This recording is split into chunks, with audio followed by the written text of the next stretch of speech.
Well, I just finished this sprayer yesterday and left it out here to kind of dry. It's 64 degrees today. That's unheard of. That's just crazy. I'm loving every minute of it. And I'm not going to say it hasn't been 64 before, but boy, today it's so nice. Now this wind blowing and some gusts, and but the weather is, you can see, it's just drying things out just the way I wanted it. And what I wanted to show you is that I got the new parts on my sprayer, and it's all new tubing. It's all new good stuff there, except for the sprayer itself. I guess that's the same, but the way this thing works is it's got a saddle tank, and you can put your chemicals in that. Then I bought an extra saddle tank, and that way I can spray my fruit trees, and if I want to spray other things, I use the second one. And what this does is it provides ways to prime it, to bypass it, and then you can set your pressure.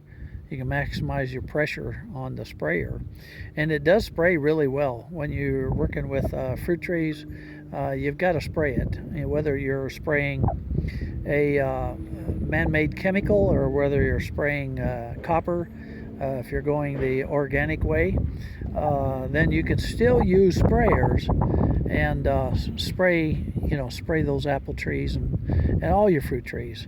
Now what I found in this sprayer was that I had left about 2 inches of water in it. I didn't think I'd be hurting if I left that in there, but it was the wrong thing to do, because it actually grew algae in that tank. Now that's a water tank, only uses water. It does not mix with the chemical.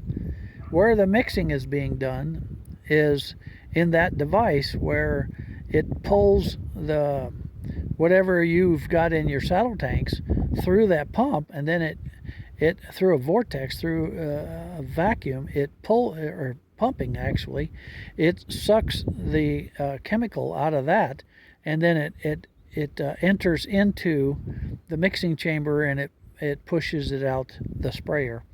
And so this tank always stays water, never gets contaminated, except then when you leave water in your tank and it gets algae in it.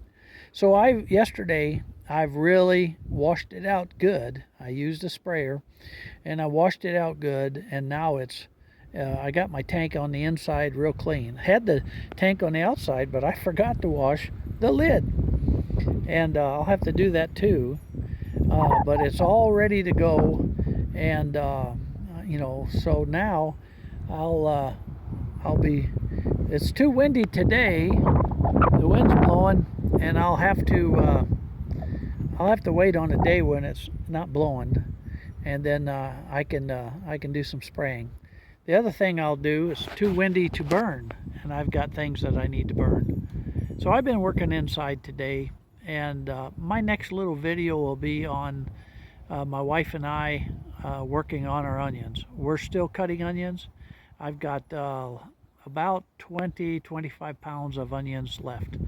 So hopefully I should be able to finish another batch of 10 trays in my dehydrator, and then what's left we'll just keep for fresh onions. So that's what I'm doing today, March 5th. I hope that your day's going well. If you've got a beautiful day like today, get outside and enjoy the weather while you got it. We do have some rain and some cold weather coming by this coming weekend, and it's my understanding that most of it's going to be hitting the mountains and going around Treasure Valley. They call this Treasure Valley, and it'll probably be going around us, so we probably won't be getting any snow. And as you can see, there is a little bit of snow left on the north side of the buildings, or basically anything, but it's melting, and it's melting pretty quickly. This wind is just licking it up, but that's like a solid ice block. And it won't be long. That'll be all gone with this kind of temperature. 64 degrees. Can you imagine that? My conscience, folks. I'm ready for spring. Talk with you later.